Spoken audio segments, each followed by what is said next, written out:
Hey everybody, welcome to part 2 of the Maytag engine project. In the last video, we got everything completely torn apart and got all the parts inspected and assessed. Since then, I've got all the parts cleaned, de-rusted, prepped, painted. I've also acquired the minimal parts we need to complete the project. And before we start in the video, I just want to give a shout out to Shop Dog Sam on YouTube. He did a complete restoration on the same engine. His was also a 1937. So that was an invaluable resource for me to have something to refer to for this project. All right, let's see what came in this gasket kit that I ordered. Of course, we've got the gas tank gasket, cylinder gaskets. These look like exhaust manifold gaskets that fit on the bottom of the cylinders.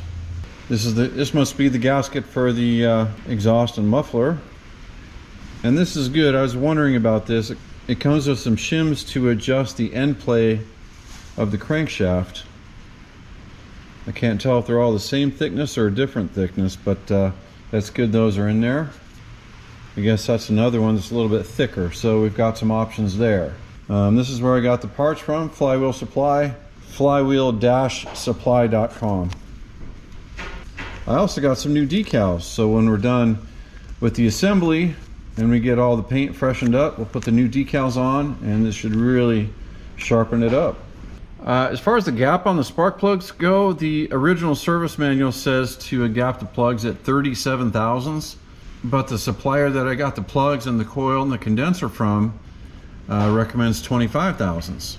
I guess we'll go with that because now we've got a different coil in there, a different condenser, and also new spark plugs. And that is perfect at 25 already. That one could be closed just a bit. All right, that's better. All right, now I'm going to attempt to replace these oil retaining rings in both sides and get the crankcase put together. So I'm thinking we can just pop those out with a screwdriver and then drive them back in flush with the top. You can tell this one's a little bit crooked. I don't know if that's why it was leaking or not, but we'll try to get it as flush as we can. So what I'm going to do is temporarily screw this plate back onto the crankcase, and I think I'll be able to get more leverage with it that way. Yeah.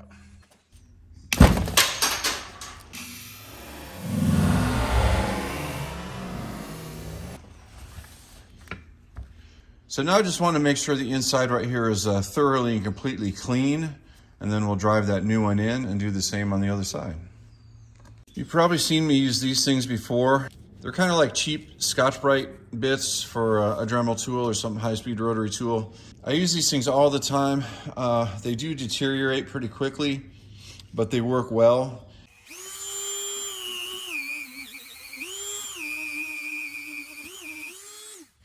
Yeah, see how nice that looks after only 20 or 30 seconds? So now I just want to clean it real thoroughly and get any of the dust and debris out from the tool and the dirt that was in there before. All right, let's get the new one and drive it in.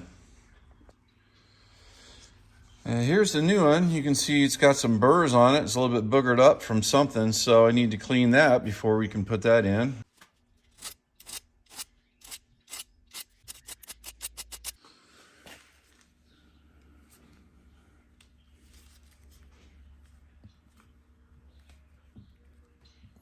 All right, this is just a little seal driver tool.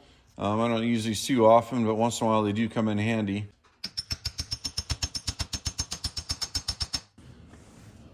Yeah, that worked pretty well. That's about as uniform as we're going to get it. All right, let's do the other side. All right, I've got the crankcase flipped over. Now we're going to remove this retaining ring and install the new one. Well, that one even flew farther across the shop. I think that went all the way over by that metal rack over there.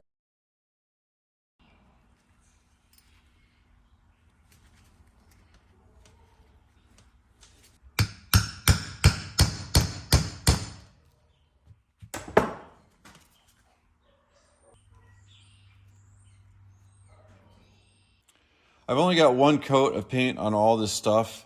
Once I get the motor put back together, my plan is to give the whole thing one more coat, maybe 2 more coats of paint, just to get everything all nice and even and covered. All right, see this little brass plug right here? That's actually the carburetor venturi. That's basically the only orifice that the fuel goes through as it passes from the fuel tank up into the engine. So that has to be clear, obviously.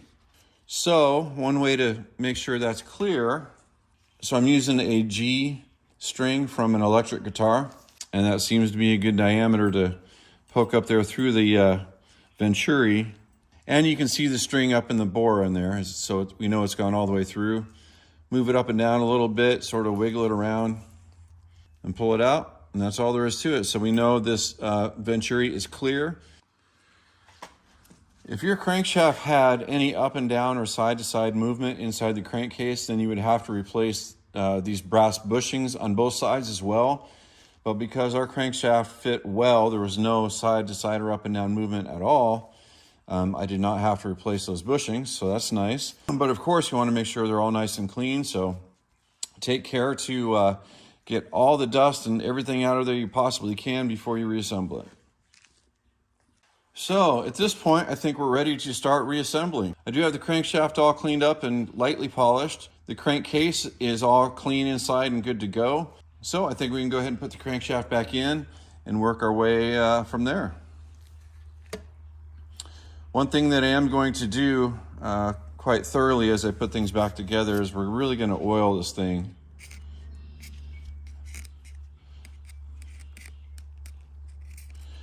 And this stuff is non-detergent 30 weight. Get some in the brass bushing as well. You really can't have too much oil in here at this point.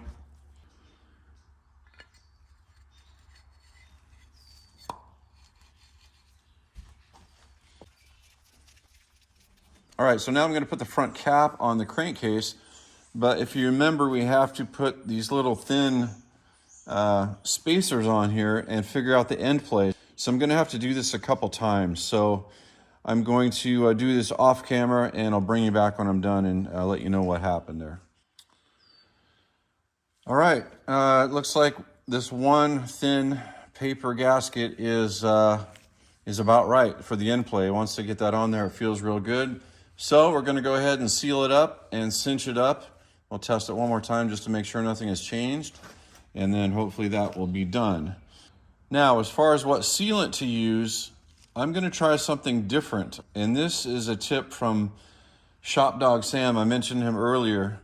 I've used gas oil for years on anything relating to fuel, like carburetor fittings and sediment bowls and fuel tank fittings and things like that, with 100% success. I've never had this sealant fail and the fittings start leaking on me.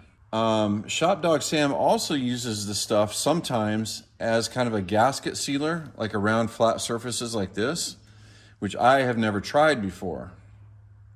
But I watched him do it, so we're gonna give this a try. I do give him a lot of credit for being such a wizard on these little engines. So I think we could do worse and take his advice. So I'm going to try this.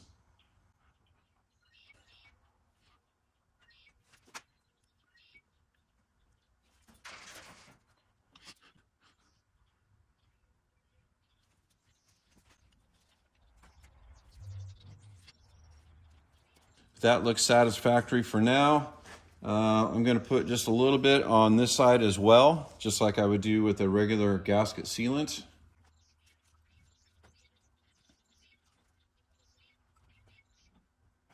Put the little spacer on. All right, ready to put this on. I've got the inside of the bushing oiled, but I'm going to put a little bit more, just because, a little bit more on the crankshaft.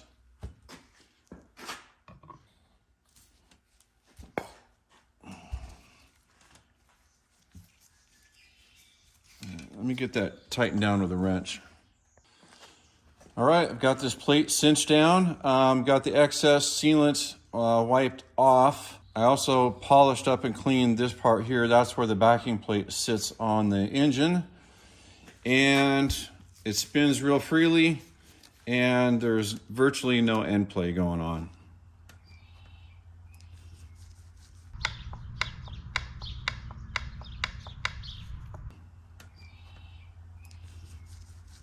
So I'm happy with that. I guess next we'll go ahead and put the rods on.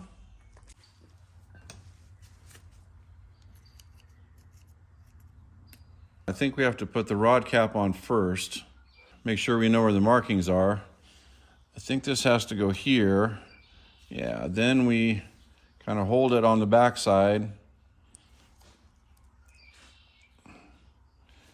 And then put the rod on from the front. There's the horizontal mark. There we go. Now, see if I can get a screwdriver down in there to tighten those up. Okay, yeah, that's the trick, is to put the rod cap on first from this side, then you sort of spin it around the journal, hold it from the back, put the rod on, flip it back over while you're holding the rod, and then fasten the screws from the other side. All right, the rods are both on. Everything seems good. Let's go ahead and get the pistons put on. Okay, we're reusing the old pistons and rings. Everything looks pretty good to me, so we're gonna go ahead and try it. I did remove the rings, cleaned out all the grooves really good, and of course cleaned the pistons. So I think we're good to go. You have to be careful with how you put these pistons back on because they are directional. You can get them upside down if you're not careful. This slanted part here faces down, and this sort of curved cupped area faces up. So let's see if we can get these little wrist pins in there. I did oil the end of the rods. I do have these little wrist pin retainers. The motor did not have these when I took it apart, so I purchased these, and we're going to try to put those in a minute. Let's get the other piston on first. And if I didn't mention this already, I did mark this piston so I know that it went on this side of the engine. So everything's going back together the way it was, which is important when you're using used parts. Again, with the cupped part facing up and the slanted part of the piston facing down. I'm curious to see if these wrist pin retainers are just going to pop in there, or if I'm going to have to force them. Let's see. Well, that one.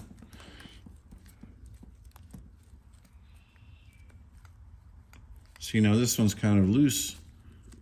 Let's try the other side. Seems like 3 of them are staying in, and this one is wanting to pop out. All right, a couple things here. I wasn't liking how these wrist pin retainers were fitting. They were kind of quasi-loose. So I took a squeezing tool and carefully dimpled the 2 discs in just a little bit, and that in turn increased their overall diameter just a little bit, and now they feel really good. They're not coming out. The cylinders were actually in pretty good condition, but I did go ahead and hone them. So they're all good to go.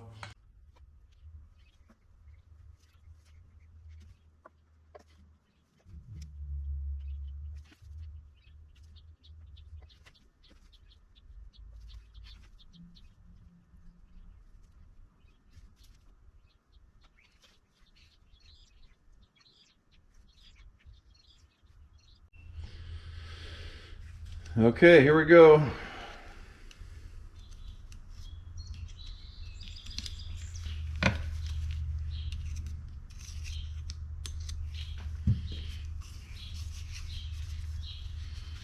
right, make sure you get the orientation of the cylinders correct.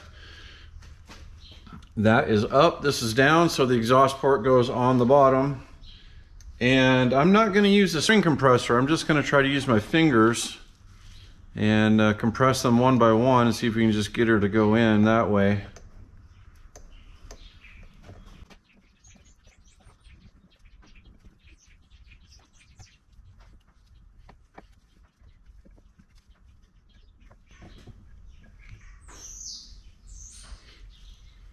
Okay.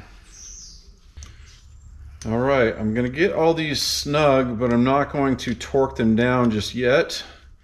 I want to make sure that the exhaust manifold aligns properly before I do that, because I think there's just a little bit of play here.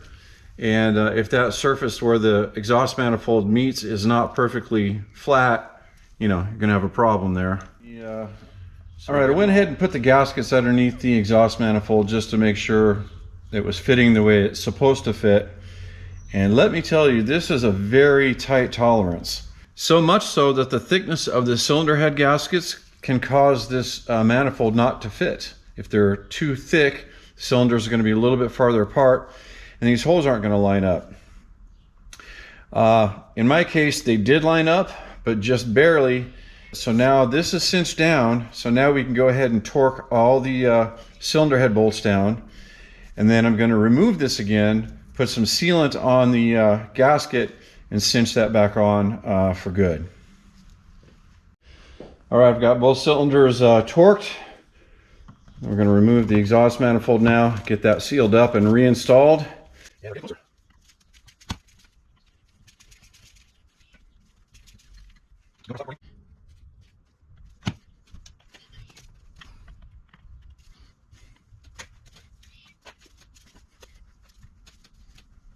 I've got a lot of the gasket sealer wiped away, and in the process took some of the paint with it, but that's okay because we're planning on painting this again when it's all put together.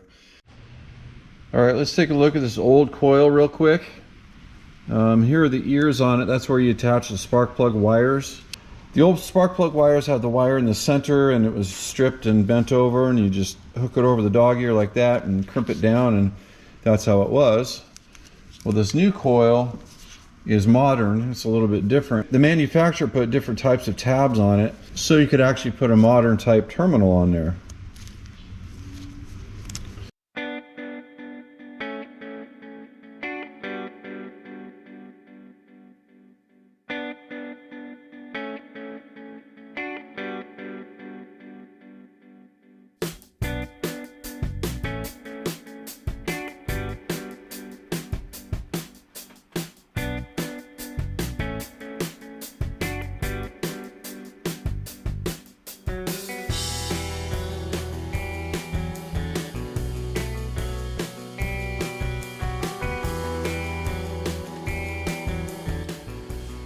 Here are the spark plugs that were in the engine when I took it apart.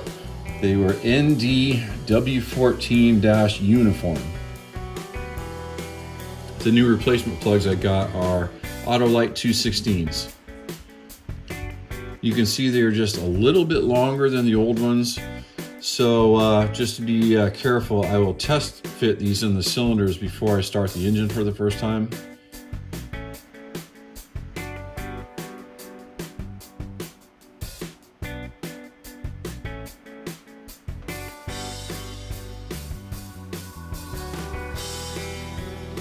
Here is the backing plate. I chose to polish the maker's information area and then paint the rest of it. And after everything is assembled, we won't be able to see the inside here, so I just cleaned it up real well and painted it with some hillbilly chrome. Here is the armature for the ignition coil. You just pop the old one off and slide the new one on. I chose to run the wires underneath the armature.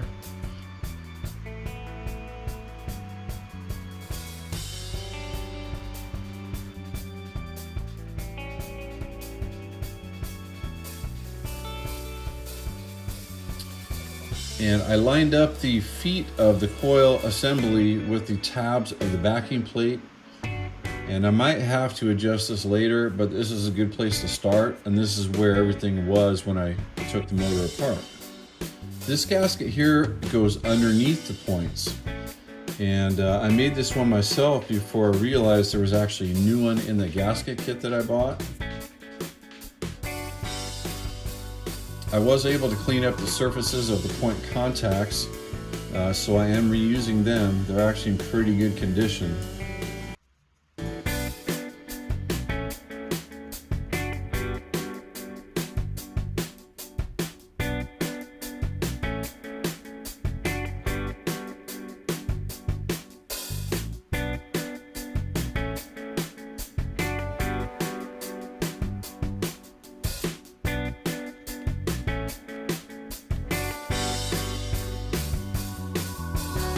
There were three thin flat washers on the outside of the points, so I'm just putting them back the same as they were.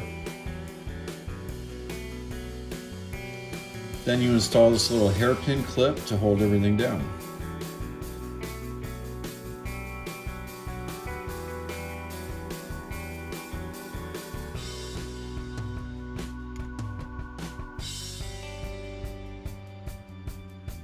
The new capacitor is a little different than the old one. It has one mounting hole versus two.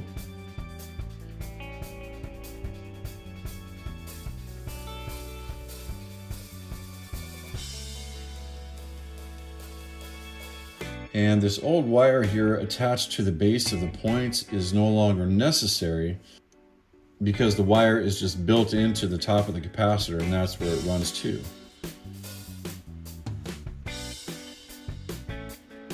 And here I'm just routing the wires where they are out of the way.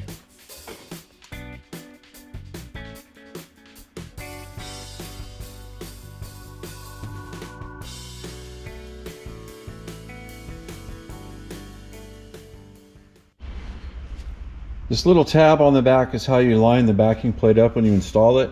It goes at the 6 o'clock position. So you rotate it this way, make sure the tab is at the bottom of the 6 o'clock, and that's how the backing plate goes on. Well, that took a few minutes. It was kind of tricky to get it through there and keep the grommet in place and get it onto the post there, but we got her done. Now I'm going to do the same thing with the long one, and I'll bring you right back. All right, I've got the grommets on and the wires in and installed. I think I've got everything wired up and installed correctly, but we'll find out when we get it on the motor itself. The only last thing I want to do for now is get this little clip installed, because this is the longer wire. It was clipped, yeah, I guess something like that. I'm not sure how much slack there was, so we got to start somewhere, I guess. So we'll just start there and adjust if we need to.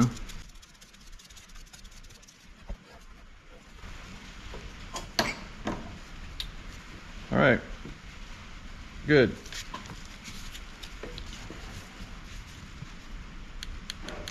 Of course, we cannot yet adjust the point gap yet, because it has to be installed so this foot will ride on the cam and open and close the points. So we'll do that when we get it installed on the engine. But the gap for the points is 20 thousandths. So anyway, that was good progress today. We got both of those new oil retaining rings installed on both sides, crankshaft installed, crankcase reassembled, rods on, pistons on, rings, the wrist pin retainers, the cylinders themselves, new gaskets, and the exhaust manifold. Everything looks really good, but this is actually a good place to stop and sort of regroup, figure out where we are from here.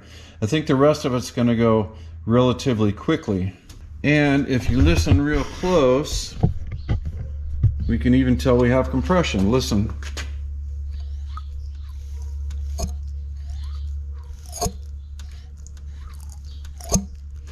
I think the last thing I want to do for now is let's install one of these brand new spark plugs and just make sure that the pistons don't hit the spark plugs. I don't think it's going to, but if you remember, they were just a hair longer than those old ones.